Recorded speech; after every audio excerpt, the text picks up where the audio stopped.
మన AR mobiles లో customer కు Y29 5G మొబైల్ ఇవ్వడం జరిగింది. ఎక్స్చేంజ్ లో సామ్సంగ్ మొబైల్ ఎక్స్చేంజ్ చేసుకోవడం జరిగింది. కస్టమర్ కు మాట్లాడి తెలుసుకుందాం. నా ముందు మన షాప్ ఏఆర్ మొబైల్స్ కి ఏమైనా రావడం జరిగిందా? వచ్చినా సార్, వేరే పని కొనండి సార్. అవునా? Okay okay. ఇప్పుడు మొబైల్ కు మీరు మన షాప్ లో డైరెక్ట్ వచ్చి కొన్నారా? మార్కెట్ లో ఏదైనా షాపులకు పోయినారా మీరు? మార్కెట్ లో షాపులకు పోయినాము, కానీ తక్కువ రేట్ పోలేదు. మళ్ళీ ఇక్కడ వచ్చినాను. ఇక్కడ 5,000 ఇదే ఇప్పుడు ఎక్స్చేంజ్ లో మీ మొబైల్ తీసుకున్నాం కదా సార్ మేము. ఇది ఎక్స్చేంజ్ లో మొబైల్ తీసుకున్నప్పుడు ఏరే షాప్ లో ఎంత ఇస్తామన్నారు? ఈ మొబైల్ కు 3,000 ఇస్తామన్నారా? మనం ఎంత ఇచ్చినాం సార్ దీనికి? 5,000 ఇచ్చినాం. అంటే మనము ఎక్స్చేంజ్ మొబైల్ తీసుకోవడం జరుగుతుంది ఏఆర్ మొబైల్స్ లో. చూడండి బ్రదర్స్, చాలా తక్కువ రేట్ కి ఇవ్వడం జరిగింది.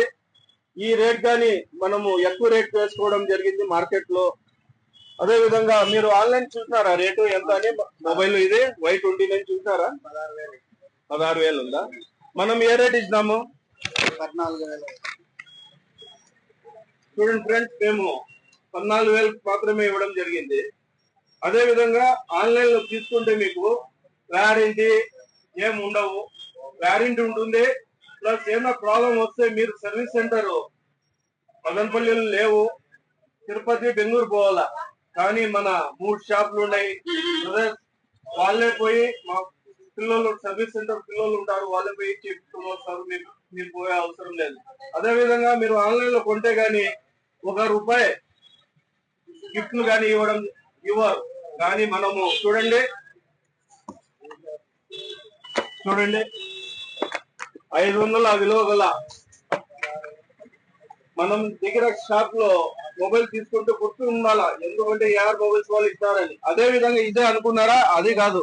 ఇంకా సెల్ఫీ స్టిక్ చూడండి. సెల్ఫీ స్టిక్ మామూలు మార్కెట్ లో సెల్ఫీ స్టిక్ కొనాలంటే 500 పెట్టాలా. సెల్ఫీ స్టిక్ చూడండి, సెల్ఫీ స్టిక్. అదే ఇంకా చూడండి బడ్స్, అది దాదాపు 1,200 బడ్స్ అది గిఫ్ట్ ఇవ్వడం జరుగుతుంది. అదే విధంగా మొబైల్ స్టాండ్ సార్, మీరు పెట్టుకోండి, మీ వస్తువులు మీరు పెట్టుకోండి సార్. స్టాండ్ చూడండి సార్, మొబైల్ స్టాండ్ అన్ని ఇవ్వడం జరిగింది. సార్ మన షాప్ కు వచ్చినందుకు థ్యాంక్ యూ సార్.